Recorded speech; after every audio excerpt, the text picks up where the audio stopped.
Hello and welcome back to DreamHack Open November. We have just witnessed what was a pretty convincing win for Gambit over Nemiga on their map choice. Of course, just to mention it again, the vetoes were a little bit backwards when we saw them earlier, so Nemiga are now going into their choice of Inferno. Last time we saw them play was literally just a couple of days ago, Vince, and it was very, very close. A 16-14 in favor of Gambit.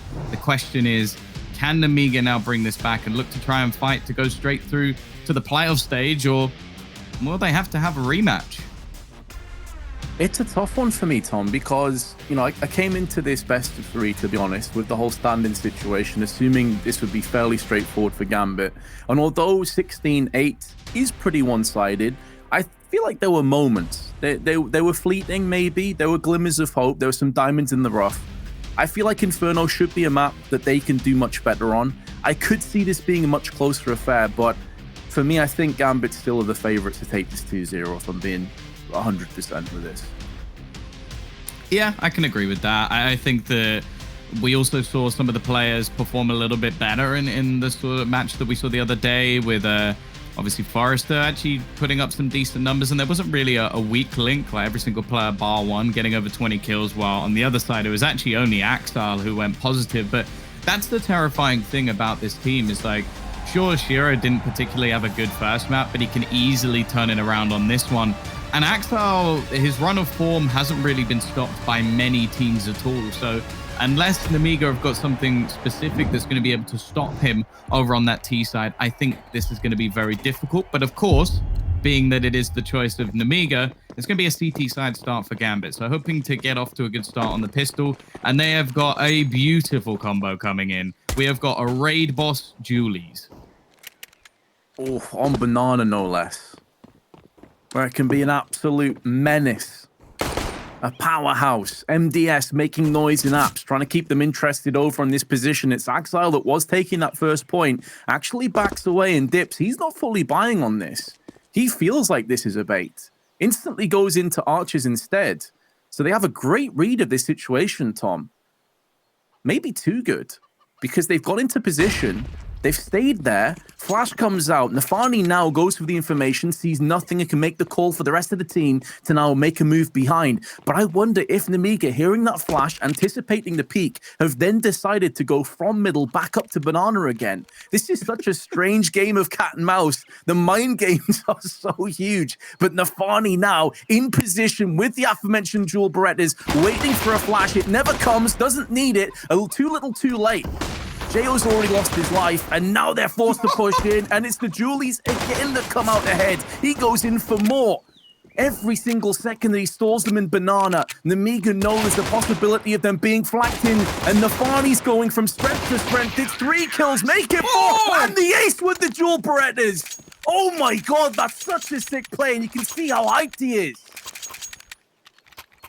I have been present now for 2 Jewel Beretta aces during DreamHack Opens. Clearly, I am what is needed, Vince. I don't know. That is absolutely ridiculous. We saw Keto do this previously. His was more of a run and gun down Banana. Now Nafani's got a second one. In that clip, I actually said, you're never going to see anything like this ever again. I take it back because it's now happened twice. Surely more people are going to have to buy Jewel Berettas if that's going to be the case. And wow, it almost looks like Hobbit was mourning from that. He's like, I can't believe we just won a round with your brother. This is not how we play Counter-Strike back in my day. Oh, God. Yeah, that's got to be a real kicker. And actually, we've got to pause almost straight afterwards. I wonder if this was a tactical just to go, we've got to try and recover from what just happened. A good old tactical after the first round routine. Yeah, Hobbit did seem like he was in deep conversation with somebody there. I'm not sure, maybe like the flash timing was off and making sure they get everyone on the same page, but he seemed like he was rallying the troops rather than resting on the laurels of a Jewel Beretta ace. So Mines is still in the game. Nemiga, no post plant, deciding not to go for a full-on investment. Just P250s are picked up and no utility to speak of. So, I mean, this is the kind of 1 in a million play where maybe you get some P250 headshots and somehow just get to the site. I mean, that's really the best case is you're looking for a bomb plant But against Gambit with MP9s up close, sensing the blood in the water, best of luck to you, Nemiga. I don't think this is going to work out. Again, fairly reliant on Mafani here to make the calls. It's normally the sign of a good Inferno team if this player is someone you can rely on. And from what we heard earlier, seems like he has been the man calling for the side. Good read here, though, from the teams. They're actually going to go running in towards the site. Through the Molotov they go. Nafani, surely not. So far, there have been 9 kills in this game, Vince. All of them have been by one man. He's even picking up an MP9. He wants the ace. He wants to try and get back-to-back aces. Is it really going to be stolen? I thought for a second it was. And we finally have another man entering the server. It's 9-1 for Nafani. Honestly thought for a second we were about to get a double ace. What I love about that is they're like, go on, son. We'll give you the MP9. You have free reign now, a free pass to just go crazy aggressive. Please jump frag him. But a great shot, actually, from Jo. I mean, it's easy to get sidetracked off how dominant Nafani's been. That's actually a really nice shot midair. That being said, though, because they held off, Nemiga now have their AK-47s, and they have kept the bonus of the 1 MP9 for Shiro. Allows them the opportunity to get an AWP in the next round, regardless of what happens here. Nafani lines up the grenade, banks it off the wall. Bit of damage to Speedak, forces him back. A gap in the smoke allowed him to just peer into top banana. Forrester elsewhere, though, will be foraging around the leaves of quad and capitalize onto Shiro. That puts Gambit on the back foot. A real chance for Nemiga to strike. Let's hit him in the face with that flashbang. Blinds himself, but still gets the kill. And well, for now, at least, Nemiga seemingly patient to build into this round. Now, this is a team that, from past recollections, they will fight Banana every round. And I mean without fail. They love pushing Banana. They love taking these aggressive fights. The problem is, normally you have someone like Lollipop to get you out of situations that end up a little bit sticky. Now they've got Forrester, who has unfortunately died on the other side of the map. And it's the rest of the squad looking to try and push into B. Aggression this way comes. Gambit have to try and contend with a 4-man roster, pushing straight down them, breathing down their necks on B. Hobbit, though, perches up on the coffins, anticipating the Undertaker may very well get some business momentarily. Nafani with a 10th kill already, funneling away one of the 2 Ts, but Jo has came in with the AK frag, and the plant goes down with sub 10 seconds. Exile, who was a real rock, a real master on dust too, has been put down by Box. And Nemiga actually making that round work. When they lost the first trade, the 4-player push, I thought that round would slip away, but they just about get it done. Yeah, I thought that Axel was going to have that one, but good work from Box. And actually the money now for Gambit, it's in a pretty awkward position. You have to bear in mind that nobody else made any money. There's been no kill bonus, pretty much, for every single member of the team. No SMG kills, which, sure, for Nafani, it's been a nice little stat pad along the way, but it means that cash-wise, they're not in a particularly good position. Now, going into the next round, hey, you're going to get Shiro on an AWP. Maybe Nafani has to go down to a FAMAS, but the rest of the players will have rifles available to them. So it's not the end of the world. This round, however, Nemiga want to keep it as clean as possible. Make sure they can buy as much utility as they want going into the next. And fortunately for them, they are going to go into the 1 player. Now, did Hobbit just try and fake the sound of players jumping up? Did he try and bait them into checking the boost rather than checking his angle? Because that's what it seemed like. Either that or he just knocked this scroll wheel and jumped in an awful situation. But it looked premeditated. He's a player that I think is pretty cerebral. We'll give them the benefit of the doubt, Tom. The 300 IQ. Unfortunately, he still died, so didn't really change his outcome that much, but definitely can appreciate that. Maybe can save the Galil. But that is pretty much the best case scenario here. Gambit have conceded for a 2nd time in a row. Expected Inferno to maybe be a little bit more of a power play for Nemiga. And so far, they're definitely delivering on that promise. But they're about to be tested again. No real re-aggression. I think in their eyes, losing a FAMAS really isn't, oh, sorry, a Galil isn't really the end of the world. Especially, I sort of said it, that Nafani probably would have only had FAMAS anyway. So if anything, he's now just got a Galil with more utility. It's not going to change anything for the T side except those extra few grenades. And for the rest of the team, you got rifles, you got the AWP and Tashiro, which we're still yet to see that sort of star power that he had. Like, if Shiro properly comes online, I mean this when I say it, Nemiga stand no chance. If he is at the top of his game, there's nothing that even some of the best teams can do. I definitely don't think Nemiga can do anything. Axel, though, very, very aggressive fight into middle. And that trade, for me at least, it's not really worth it. No, especially when Axel was one of their main sort of key talisman on Dust 2. But to be fair to him, it seemed like he came alive when he kind of threw caution to the wind a little bit and started to get more aggressive. The Molotovs are thick and fast though on Arches, finally contending with Inter. Shiro's gone down without much of a fight. Again, Hobbit is going to be fuming. If he continues to push in, he's like, mate, why are you there? Your teammates are on A. Why does that happen? I would be absolutely molding. Well, okay, too late for that. I'd be smashing the desk. There we go. Nafani 1-on-3 with that saved Galil. Best of luck to you, sir. The bomb still hasn't moved in, and down he goes. But you can just feel, you can feel the anger from Hobbit from here, man. My God. That's got to be very frustrating. Great round from Forrester, though. And I like that they almost seem to have him again. It's like a lurk role, which it is something we saw in Hard Legion. It was something he did quite well. Okay. Second time. Yeah, we didn't see that. That was on that would have been on the B stream. I'm sure that's been highlighted somewhere for people to go and watch. But yeah, I really like the way that so far I've seen Nemiga implementing Forrester, because he is a talented individual, and knowing that you're going to have him in your team at least for a slightly extended period until Lollipop comes back, and also, as said, might be a good addition to your team in general.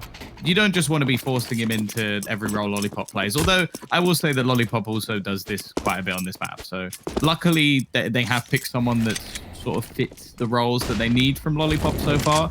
And yeah, it hasn't been looking anywhere near as bad as like this is a team with a stand-in. Like they're putting up a fight versus Gambit, and in fact should be about to extend their lead. Oh yeah, in terms of stand-ins, you could certainly do a lot worse than Forrester. The guy that in his own right has a lot of points to prove. And speaking of which, here's a wide swing against effectively an upgraded pistol, but still puts him down with authority on the side of Hobbit. Now, Shiro's gone down again. Do keep in context in the confines of this aspect that it was another pistol, but just to kind of echo what you said before, Tom, this has to be one of the most disappointing performances I've seen from Shiro over a map and 5 rounds, really. We just haven't seen what this guy's capable of at all. And that is quite surprising, because I actually had him as maybe the standout player of this entire best of 3, like the player that I would want to be looking towards to have the biggest impact. I'm very surprised at how quiet he's been.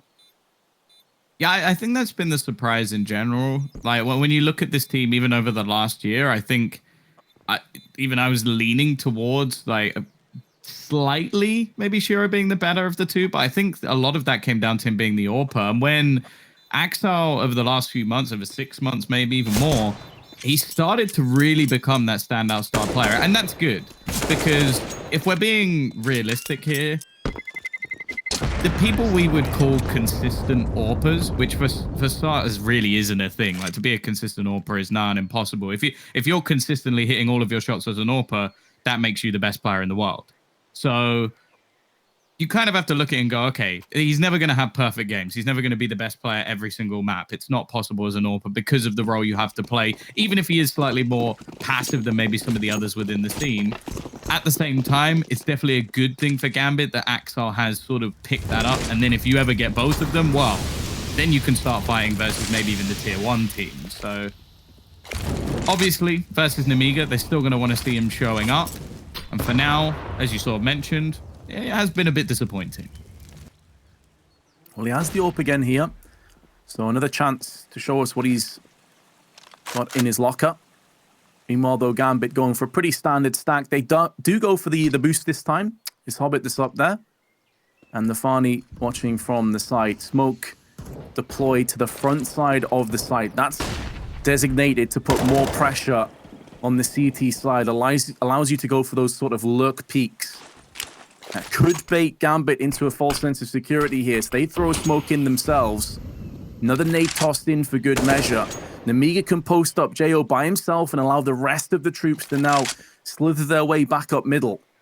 Time is beginning to dwindle away a little bit. 45 seconds, still more than enough time, but they have to make a commitment sooner rather than later. And they don't have a great deal of map control. They don't have middle just yet. Now Forrester's making moves outside of apps. They need to try and get some intel so they can feel confident about pushing onto B. Now, Forrester can maybe get an opening pick, try and draw one of these two players on B away from there, catch them in the chaos, catch them in transition. There's some ways forward. But now Nefani, who needed to get a kill, has been dealt with straight away. A brisk headshot delivered first class. Hobbit now has to try and deal with the rest. Flashbang into his eyes. Good position, drops down, gets two through the smoke. 8 seconds to go, looking for more, gets more with a third. Runs out of ammunition, but he may have just stalled enough time. He's won the round. Hobbit wins the round and just pieces out into ruins. That is classic Hobbit. You wouldn't want him on any other map in any other position, would you? We've seen this man from slightly further forward, I guess you could say, pull off one of the craziest clutches we ever saw in a major.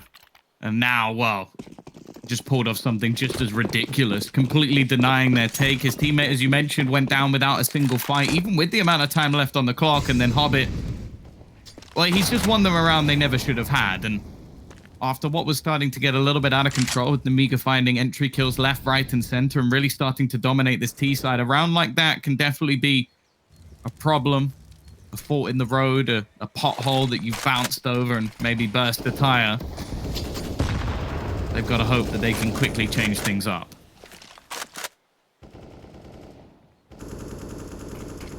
Yeah, the analogy of the pothole in the road actually is a really solid one, because it felt like Nemiga were just cruising. They got into that cruise control. It would have taken some kind of obstacle like that to knock them off course. Let's see if they can correct it, though, if they got the GPS out. Hobbit, just so good when it comes to Inferno, and so many crazy plays on this B side. Time and time again, he delivers. Nemiga trying to mix it up in terms of pace, but now slowing it back down again. They do seem to like to just pierce and probe across the map. Haven't had too many super aggressive plays as of late. They like to take their sweet time. Now under 40 seconds. Coming up. Hobbit, 66 HP. But everybody else is healthy on Gambit. Now the push starts to come in. Well-timed incendiary put down. No more smokes allocated to Nemiga. No Molotovs, just flashbangs. They need to move in. Footsteps being heard. Nefani will show his hand. Good flashbang was tossed in, but won't save Nefani's life. Now Hobbit, though, using another smoke to his advantage. Still waiting, still biding his time. Nearly gets the drop again. It's the coffin that saves MDS. On 16 HP, he gets the bomb down successfully. And with the two B plays being ripped out, that may be the round. Gambit was so slow to rotate. It took them ages to even make any sort of realization that this push was coming in, and they're forced into a safe situation. And I don't know, I feel like Nemiga have gone B basically every round. Like, we've seen maybe once or twice where they've gone in the other direction, but most of the time that's been Forrester either selling a fake or just trying to bait them into rotations. But Nemiga, they always fall back to banana. And every single time, it seems like Gambit are surprised by this fact.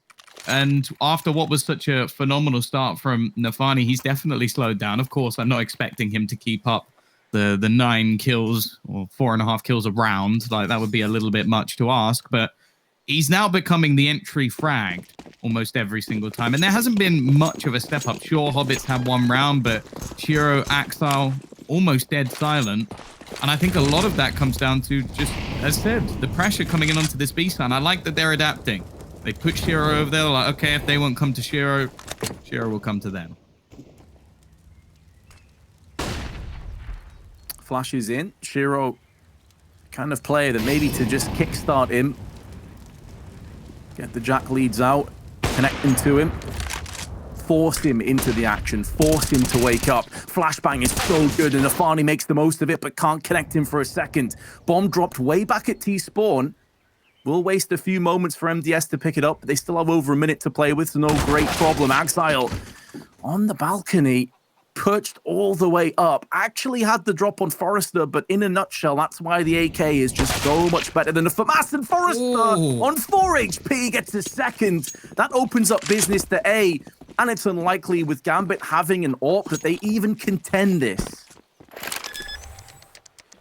Yeah, I mentioned him sort of taking up Lollipop's mantle on this map, and hey, we might have a new king in town. He's lurking in a style that's actually meaning, firstly, that Gambit can't really rotate. Like, sure, they did it early this time with a couple of players or an extra player stacking up over on the B site, but then he just rips the A site defense out single-handedly, and wow, that shouldn't be possible. Not versus the caliber of players on the other side. So Nemiga doing a fantastic job, showing once again why this is a map that they should be feared on. And even with the constant B presence, well, if one man can win you the A site, you're in a pretty damn good spot.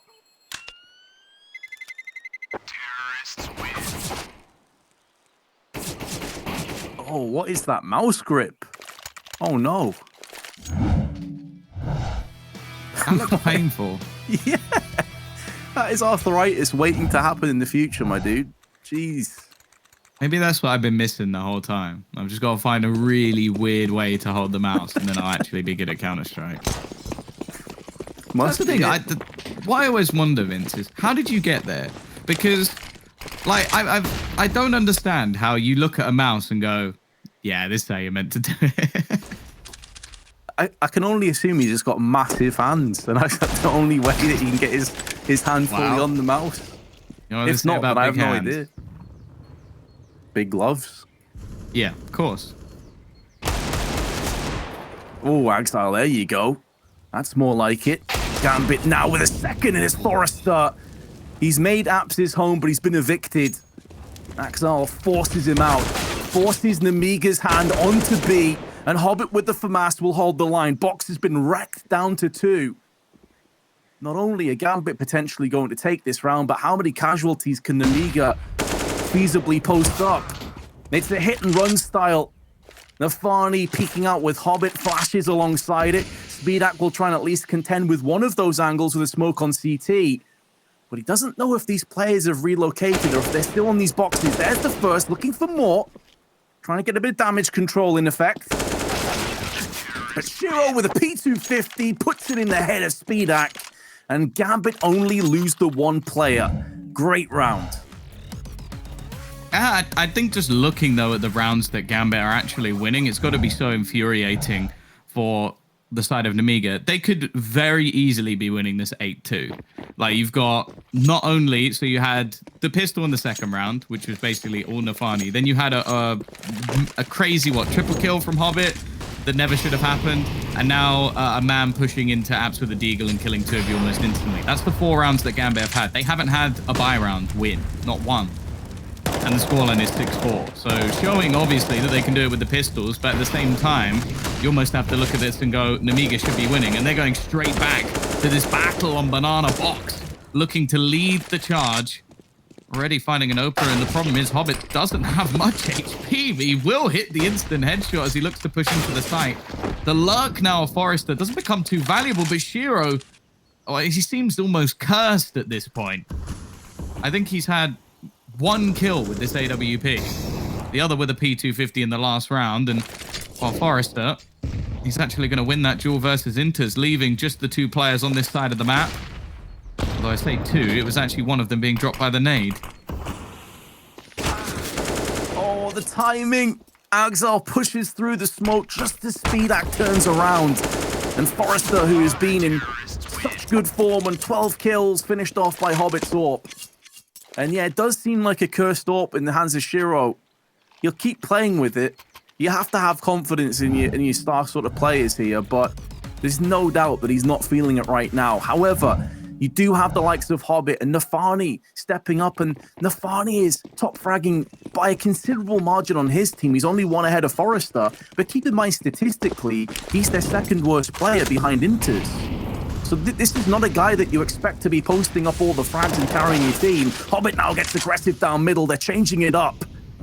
But it's a 1-for-1 trade. Good grenade damage done just afterwards, but typically that 1-for-1 won't necessarily favor Gambit too much.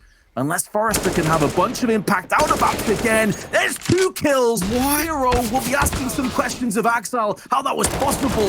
But after those 2 frags, it's all collapsed for Gambit again.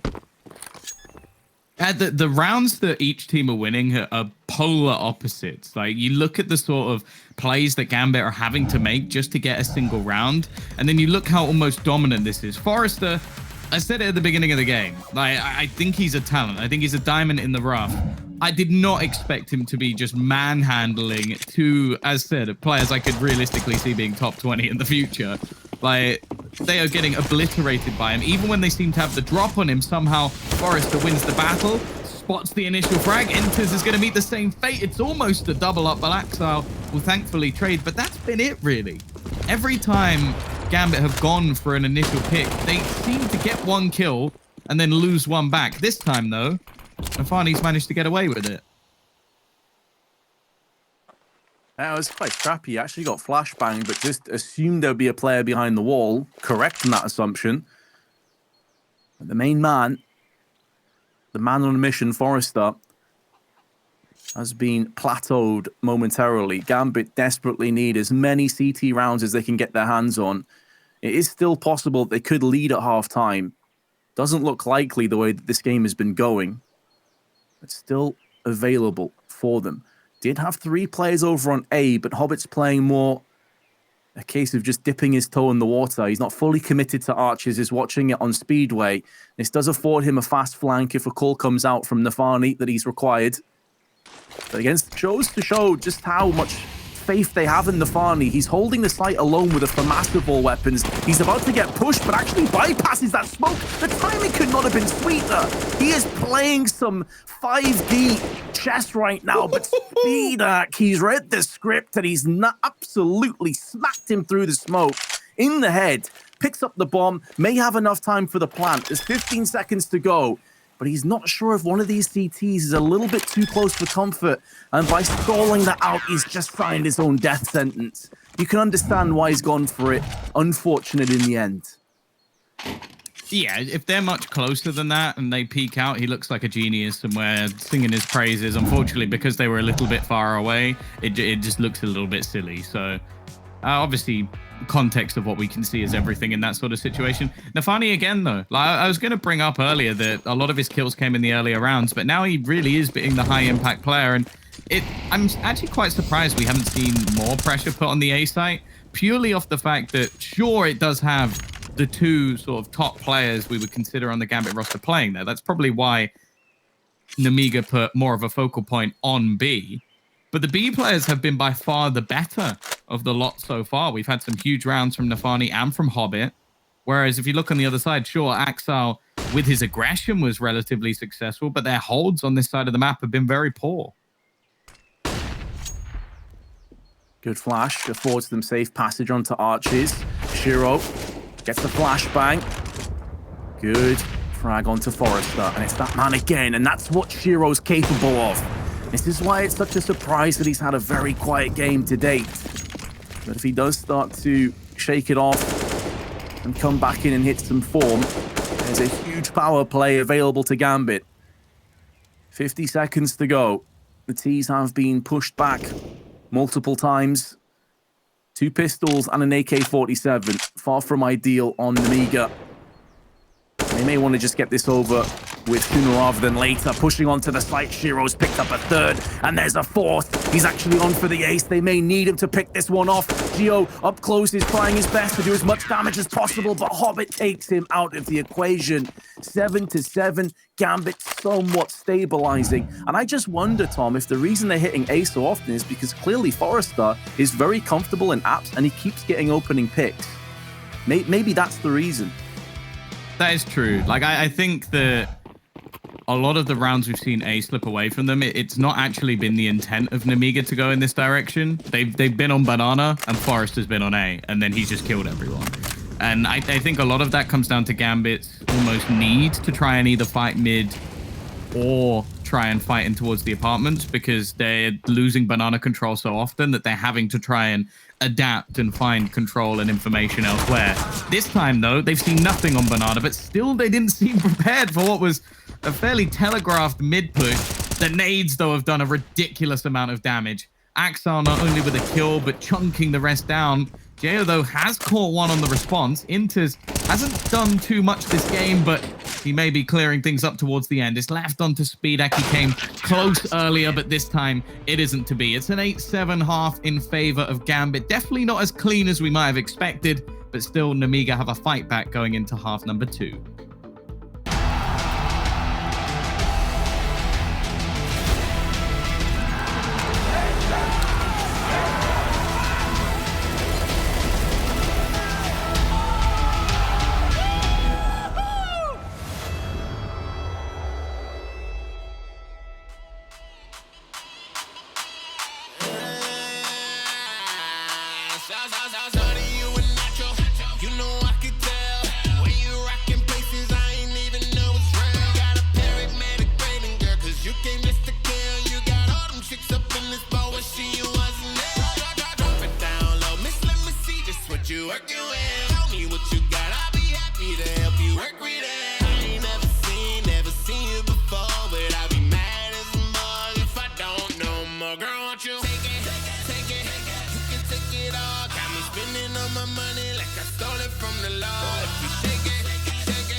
At one point, this score read 6-3 to Nemiga, and we feared the worst for Gambit's efforts on the CT side, but they managed to bounce back with authority, and it was really set in motion from that Hobbit play, Tom. He was an absolute powerhouse on the B side, but now they have to aggress rather than defend, and they'll aggress in style. Shiro, straight up middle, takes off the head of MDS, and he's a player that I'm going to be keen to see really step it up.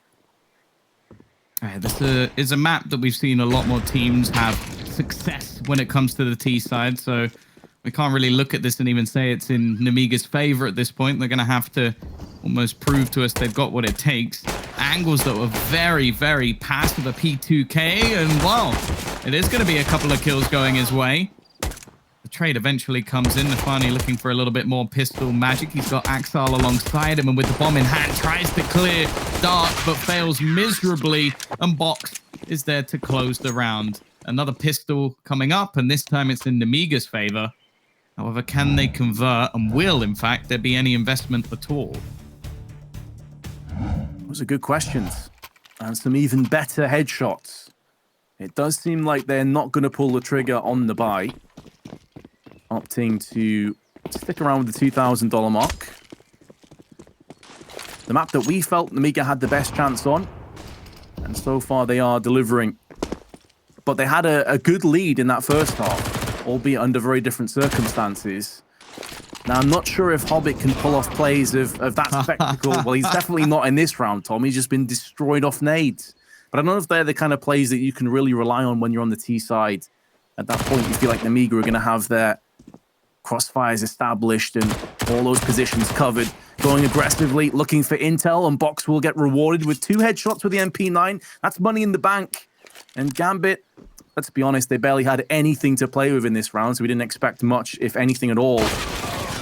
Have been dispatched very comfortably in the end. Nemiga retake the lead. Yeah, more importantly as well, Box has just made an absolute bank load of getting 4 kills with that MP9. So that's something, at least making some extra cash along the way, and they're probably going to need it. In fact, Shira even going straight for a glass cannon AWP. T-side Inferno, not normally one where the AWP is too common, but you can kind of expect in this round that because of the SMGs, your opponents are going to get a little bit more aggressive. They have to take a fight somewhere, because just staying passive here, well, probably won't work. So having an AWP definitely can work. At the same time, you're just as vulnerable when up against those SMGs as you were any rifle. So he's going to have to be pretty careful here. I will say, again, I don't really like particularly putting a certain side of a map to one player, but the focal point of the T side is always going to be Axel. We've seen it many times. Like, he plays almost an entry fragger role a lot when it comes to this map, and well, he's terrifying. That's why we're bringing it up once again, that he is the player you have to fear. Oh, Box pushing his own Molotov. Absolute madman. Did a ton of damage to Nafani, had no idea, but then finishes off Axile, the man that you were just touching on as being a real issue to contend with. Well, it's shrapnel that basically finalizes him. Now, Gambit decide that Banana's a little bit too hot to contend with, so they back out into middle. And they have the scars of war to prove that they've been in quite the confrontation. Nafani down to 43. They need an entry pretty desperately, but there's only one player here. Nemiga have over-rotated, leaving MDS alone, but now as a 3-man unit, they push back onto A. This is all timing. Can Gambit get on the side quick enough? It doesn't look like it, but Nafani's in a good position. Gets caught out with a smoke, still has enough time to whip out the AK. There's 2 frags that come down. A man in forward has put 3 more players in the concrete. And MDS, who's up close, has at least denied the bomb carrier, but can't do anything else. Nafani, again, is just an absolute monster. Yeah, we heard from Frankie earlier in the day that he's been the one also taking a lot of the leadership roles. I didn't think that meant just like putting everybody in a backpack and carrying them through the game, because I think if you take all the most impactful kills, excluding 1 clutch from Hobbit and, okay, a couple of deegs coming out of Axel, the rest pretty much all goes onto his side. MDS, you really are just like savaging players who don't get kills. That just seems to be the common denominator of these facts. Like, oh, by the way, he got more MVPs than kills. I love that title as well. VIP escort. Just reminds me of those hostage maps, you know, Italy, etc. That is rough, though. That is incredibly grim. I think most people try and forget Italy when it comes to Counter-Strike games. Like, it could be worse, though. You could be playing Assault, and there is nothing I'd rather not do in life than play Assault. Yeah, that was a pretty awful map. Definitely going to join you on that one. You can die from spawn. Yeah. This is a COD. I die all the time from COD in spawn. I don't want it to happen in Counter-Strike. Just like, oh, by the way, someone wallbanged you through a building. It's like, this is a well-designed map. Oh, that flash timing. Incredibly rough. Speedak, though, can stabilize somewhat before Geo is taken out of the equation. Molotov in the eyes of Speedak will be subsiding momentarily. Another one tossed in, just making sure all of these little angles and the back positions are dealt with. Trading up to the AK. across from the AWP. And I say up because it's definitely going to have a lot more options available when we get up close and the nitty-gritty falls upon us. A battle to see which of these two teams will be leading come the end of this round. It's looking good for Gambit. It's looking very bad for Nemiga's accountant right now because their economy is on the scales. Grenades flying left and right with bullets whizzing past heads. And it's the chest shot from Inters that will finalize MDS and Speedak. Gambit take the lead, break the economy of Nemiga. And they're going to have to just basically sit there and stew at what could have been. It seems like there's just going to be like players just stepping up in random rounds. This time it's Inters just with a cheeky little 4K in the afterplant situation. And yeah, well played from them. That was also a 3-man stack on B, so it was predicted by Nemiga. They had the right idea. Unfortunately, their crossfire hold didn't seem to be that great. In fact, Speedak ended up sort of fading away to almost play passively while his teammate was still fighting on the site. So maybe a little bit of miscommunication and quite going the way they would have hoped. Forrester, it seems like he pretty much just lives in the apartments at this point. Unfortunately, the sales pitch might have got him a little bit better than he would have thought. Like there's some odd noises, especially if you walk a little bit further back, and also quite a common problem with bullets flying through the walls. But other than that, nice location, rent not too high, and well, it seems like he's pretty good at keeping people out of there. Has been for the most part, indeed. He's decided to go for the non-lethal approach maybe in this round with the Zeus. And Nafani thanks him for that. Ruthless, though, of course. Thanks him with bullets. Definitely don't do that. Box and Geo, though, in the meanwhile, P250 between the two of them. And, well, I think it's safe to say from this round is over. Definitely does ruin Christmas, yeah.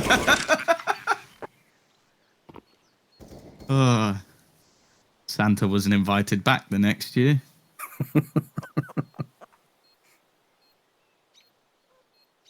They're hoping to get a gun. That's really all they can hope for here. Hero not offering up any presents this time, or at least not any you'd want. And Jo, he's actually been relatively consistent throughout this series so far. Like, he was definitely the best player in the last map, like having some decent rounds and pulling things in with the secondary AWP at times, and has been quietly sort of fragging along when it came to this map as well. Even going to retrieve himself an AK that doesn't last long. Nafani was hunting him down from behind. I don't think he's going to actually be able to retrieve that AK. So the MAC-10 will live on, but in all honesty, that's not really that big an issue for the T side of Inferno. There's plenty of strategies that you can utilize this MAC-10. Of course, banana control is something we talk about quite regularly. We have a Nova. Why have we got a Nova? I know there's a lot of people. I like shotguns, I do, but even I can admit that one sucks. Yeah, that's pretty grim. I feel like a lot of people would probably just prefer to have like a 5.7 or a Deagle or something instead. But I mean, I suppose if you play it in apps, it can be very powerful. But surely the Mag 7 is the XM is the shotgun of choice. Incendiary tossed in, MDS backs away. To be fair, he's had a bit of a rough game, so I don't know how much of it is tilt, but, well, he's dead. Doesn't really matter. Frags back and forth, but it will favor Gambit as they now look to just stampede over on the site. Grenades tossed in for good measure. Post-plant will be coming up momentarily. And although Nemiga started this well with a pistol round win, since then it has been all the way of Gambit. And most of these rounds have been pretty convincing, but maybe we're going to have a retake to make us think twice about that statement. Exile out on balcony, waiting, expecting that a push could be coming through on apps. That would be the correct decision, and now Speedak has been thwarted. And with his life being deemed forfeit, Box and Geo probably just save. And to go back, you were spot on with the praise of Geo. He was the top fragger for Nemiga in the previous map. The only player that had over a 1 rating and about 80 ADR. So he has been consistently very good. Yeah, I think there's a possibility that as well, like with the changes that have happened with this roster, like ones they can't control, that he's been given a bit more space to play with. I also think that for MDS, like, well, when you look at a T side of a team, if there's a player like criminally underperforming, you can get away with it. Like, he can be used to facilitate other players, like going first, to take the hits, let somebody else get the trades, or set up utility, which is normally his role within the team. The problem is on the CT side, that doesn't fly anymore, especially when he's a big part of the A-hold, and the other player that's there with him, like consistently at least, is not part of your roster. Like, that then leaves your Inferno A-hold as basically a player who has done nothing and a player who is brand new to every one of your setups. Like, that can't fly. And unfortunately, like, sure that the B-site hold hasn't been amazing either. I'm not going to sit here and sell that any other way. But I think just as well as I am, MDS might be a little bit frustrated. It'll be understandable. This has been one of those games, unfortunately. We thought that Shiro was going to have one of those games too. Just nothing was really going his way. That's kind of grabbed back into this, but it's mainly been with his teammates helping him out and supporting him. The likes of Nafani have had a huge amount of impact. MDS, maybe a chance to get some damage done in middle. A lot of health being burned away, but he runs back out into Shiro's AWP. And to be fair, whether it was an AWP or whether it was a Molotov, he was a dead man regardless.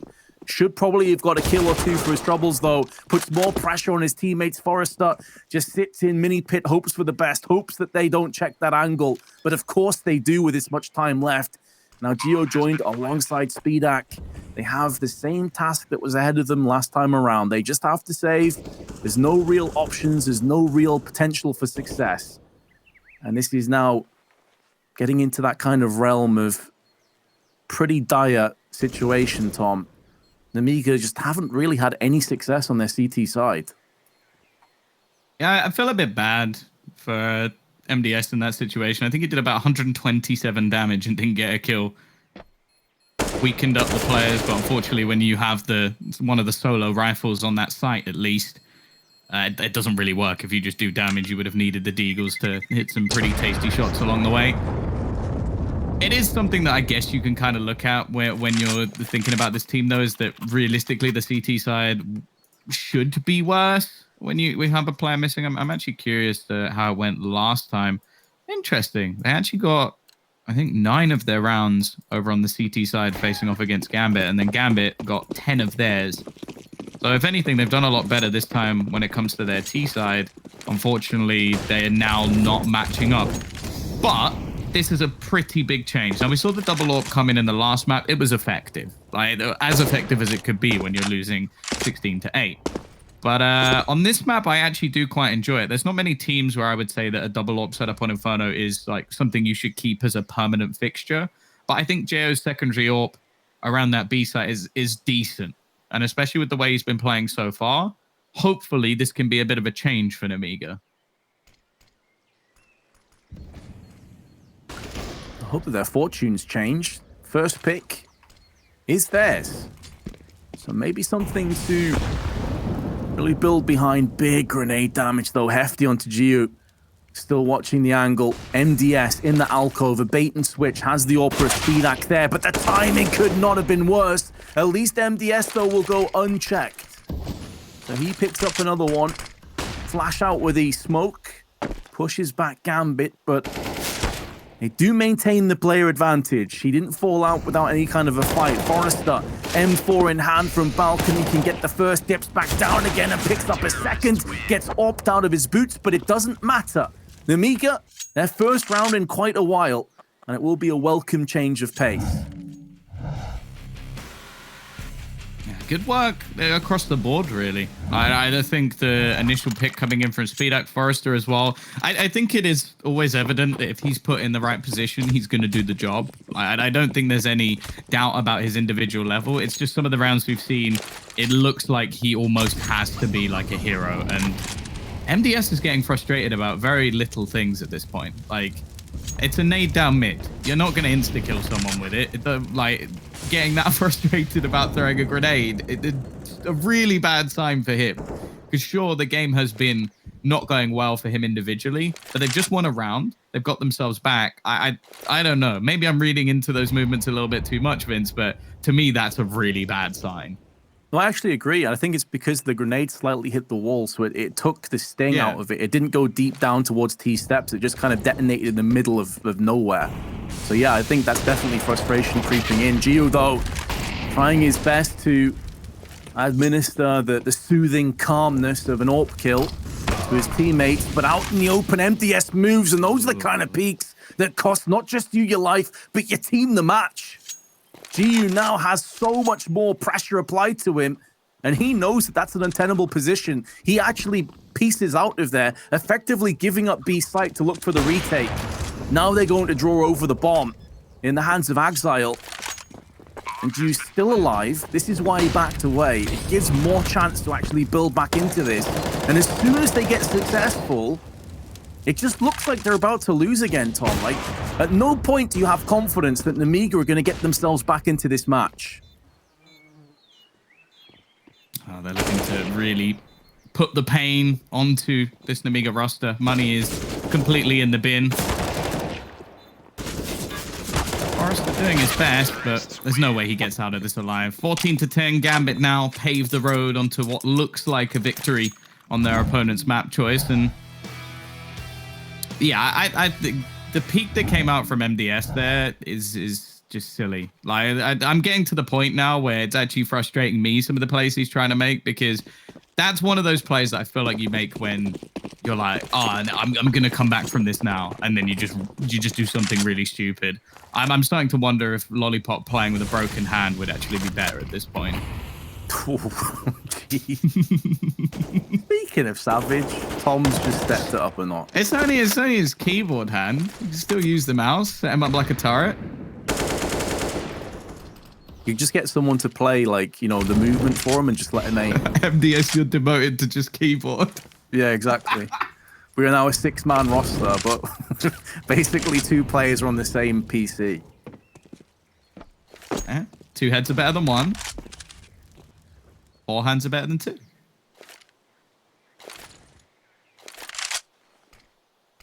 Lollipop's left hand will just be used for spacebar.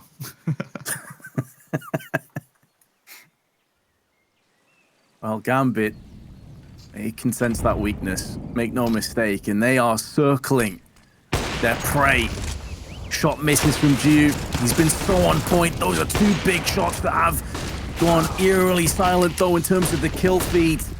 Does come in, but a lot of this has been boxed. With that 5-7 frag, it really does allow the rest of his team to pivot in. 2-on-2 falls upon us. MDS with a FAMAS needs to land this, but comes out second best. His woes continue, leaving Forrester, the man on the T side that was doing so much work, will not check Ruin, and that will cost him his life. Shiro gets a 3rd in the round, and now 5 match points find their way into Gambit. And we have to remember as well how slow a start that Shiro actually had. Like, we were sort of getting worried for him in this series. All smiles now, 16-11. Has had a real comeback, and their T side has been impressive. Again, I feel like there's a lot of sort of bits within this you can now nitpick. Like, I don't want to just harp on MDS, but that's a 2v2 where he tries to take on both players at once. I get if you're trying to hit a timing, but if he waits for Forrester, I feel a lot more confident in a chance for them winning that. So I don't know. I think that at least for Nemiga, they might have mentally, or at least some of the players seem to have mentally checked out of this one, and Gambit have been pretty much on the road to redemption ever since they got into this second half. Like, it's been methodical. Nafani is still topping the board, 26 kills for him. He started this game off strong. He seems to be finishing it in that way as well. And all the pieces that we were talking about sort of being missing have each had their moments. Like, there hasn't been a single player on their side that hasn't had like a multi-frag round and won a round for Gambit, which is what I like to see. There's a lot of depth to a roster that, well, you go back 6 months or so, was considered the youngsters. Like, they were the team that Gambit were hoping would work for the future still. Now it seems like they've got their full faith. Forrester playing with that smoke, thought about pushing through, decides better of that. Now Box has been smoked out in Library. The chaos about to be cultivated. Gambit have 35 seconds. Not a single player has fallen as of yet. Flash is being tossed in towards Arches, but no one pushes behind them. and their main linchpins on the side have now been thwarted. MDS stuck in the pit, needs to just get some kills, put down some damage. Good to see him come out swinging, but now Shiro, who's found some form, puts all the bullets down, and that's Gambit taking it 2-0. Yeah, it goes the way we expected. I will admit, I'm a little bit disappointed from what we saw with Nemiga. Sure, they've got a stand-in, but I don't think the stand-in underperformed by any stretch. And I would actually like to see Forrester maybe become part of this roster full-time once Lollipop is back. But hey, Gambit alongside Spirit have done what we expected them to do. And unfortunately, that means Nemiga, they're going to have to go into a match later today for the deciders. No, they are, and it's commiserations. I want to see this team really step it up because I think there's so much ability and so much talent on there. I still feel I'll probably make it through, to be honest, Tom. That's what we expected, but we'll find out. Yeah. That's going to be later on today. This is us done, but there's still 2 more best of 3s coming up, guys. First, though, we're heading to a break, and then it'll be the analyst test. Good luck there.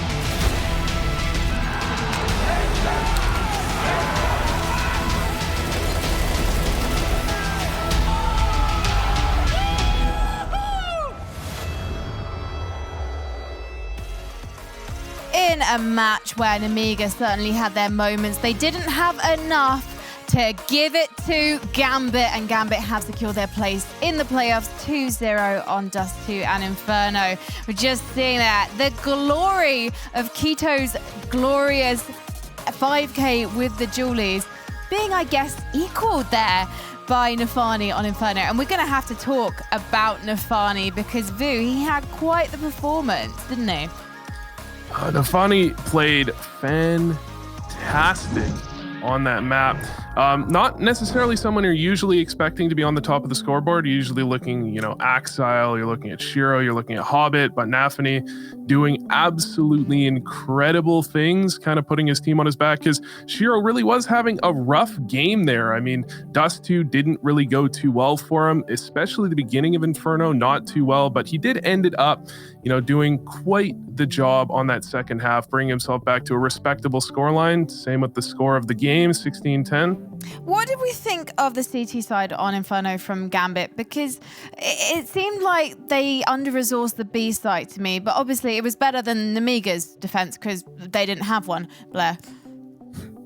Yeah, the B bomb side was a little problematic, I felt like, but at the same time, the A hole is what was a problem for me. I don't want to take anything away from the side of Nemiga. I mean, they did pretty decently in the T side, but it's like they were just given the free A bomb side multiple times because Forrest were just getting multi-kills, not getting treated at all. Got to give credit to the guy, even though the loss is stand-in coming in, he's playing fantastic, like Tom mentioned as well. So I feel like, yeah, the first half, they really allowed Nemiga to have a decent number of rounds on the T side, but once it flipped on its head, there was no stopping them. They were looking so much better. And like I said, Nafani, he started off strong and he ended really strong as well.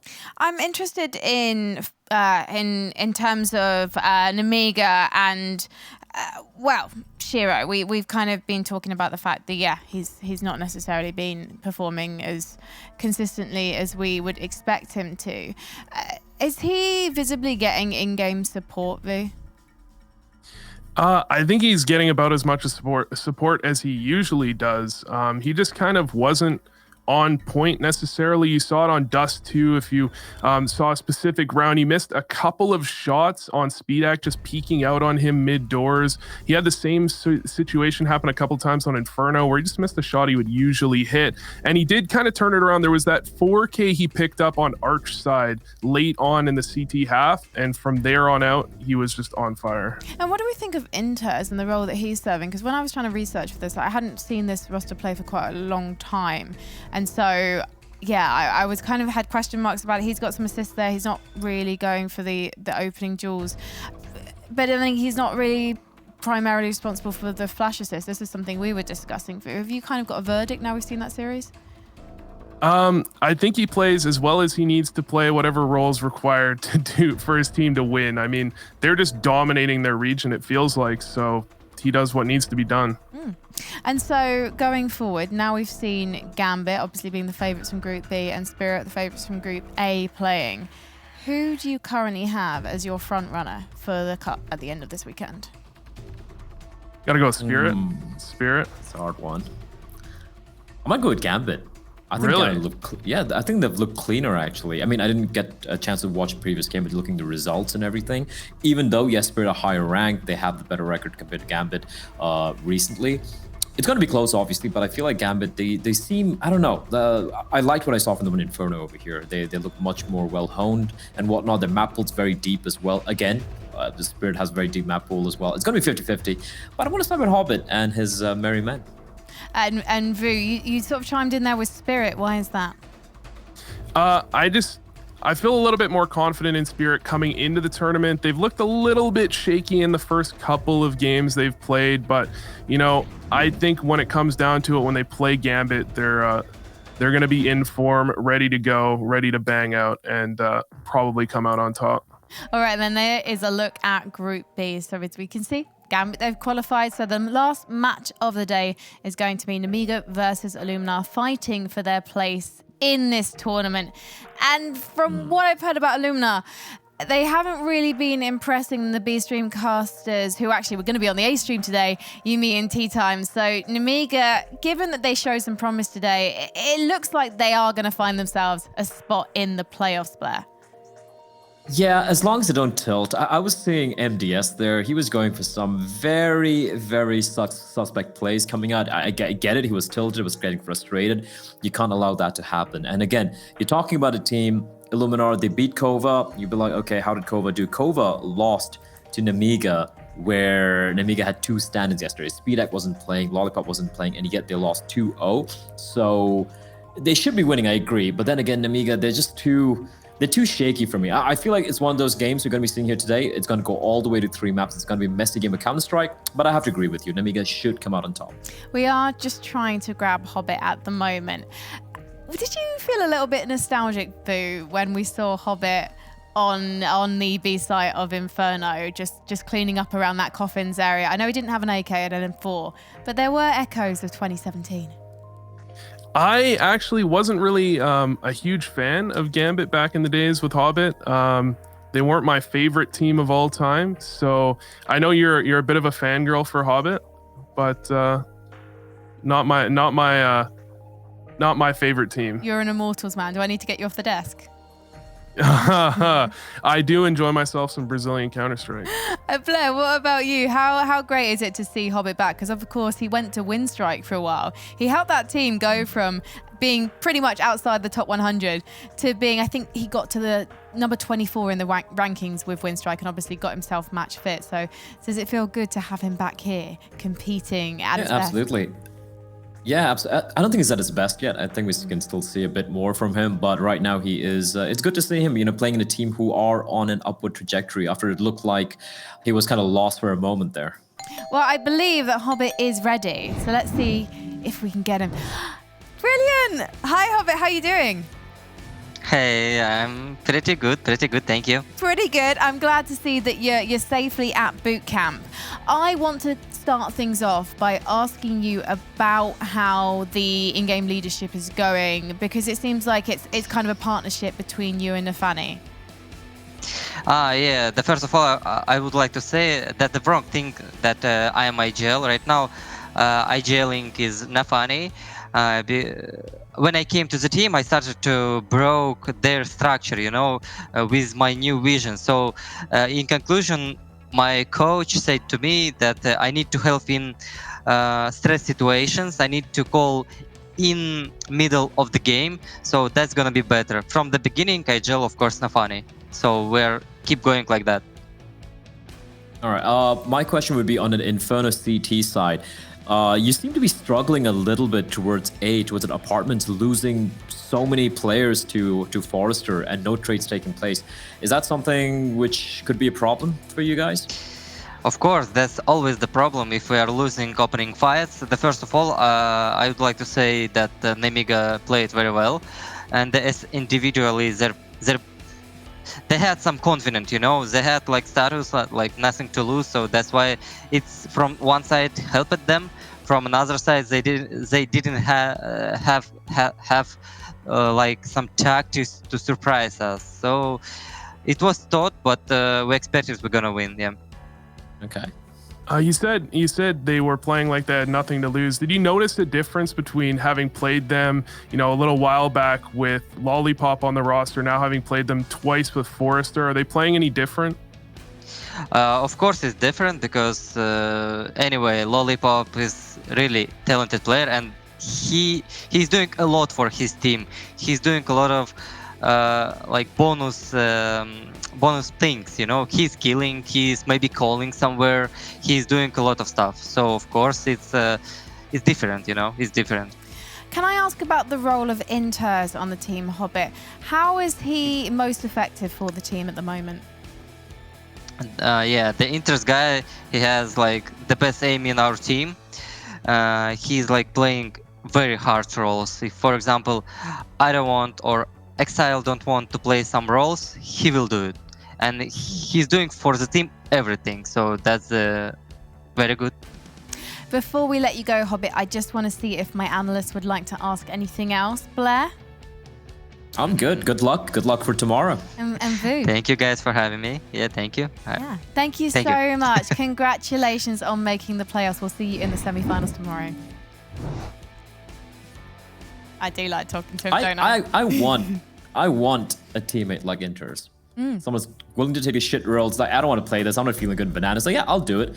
And that's why he doesn't have the stats, but you need players like that in a good team. And I'm good to know that that's a role he's playing. Can you I think every good team has players like that. I mean, Yep. and especially the Hobbit's willing to recognize that. That's not something, you know, you might always see where he just says, you know, a player that's probably one of the, you look at him statistically, one of the worst players on the roster, he's looking at him as he's a very valuable player. He's got insane aim. He picks up all the roles, you know, the respect between teammates, you know, maybe you don't see that in North America that much. Is it fair to sort of say it's kind of similar to Sanji in Virtus Pro? Because Sanji's a player who does play that fifth man role, right? He's a classic player. He's incredible aim with a pistol. And I feel like sometimes people are a bit harsh about him on analyst tests until the last couple of months, where I've seen people like James Bardolph like flying the flag obsessively for him. And he seems like he's finally getting his dues, Blair. Oh yeah, 100%. And that's the thing, right? Unless you're really watching these games, and even if you watch the games, sometimes you don't really know what's going on in the team, right? Like what the real comms are and whatnot. So it's really cool to have players like Hobbit coming out and saying what the role he's playing is. And again, it comes down to numbers and context. Numbers will always not tell the full story. You need the context. You need to know what the role is he has in the team and whatnot, etc., etc. And I agree with you, Sanji being a prime example. Cool to know that Inters is doing that. And even mentioned like he has the best aim in the team. And I'm like, wait, you have Axel, you have Shiro, and you saw Nafani play, and he's got the best aim? Okay, that teammate is spectacular in that case. Well, you guys are both spectacular, and I feel like you deserve a little bit of a break. So everyone watching, we will be back in about an hour, and then we're going to have our first elimination series of the day. It's going to be Apex versus AGF, the rematch. We'll see you then.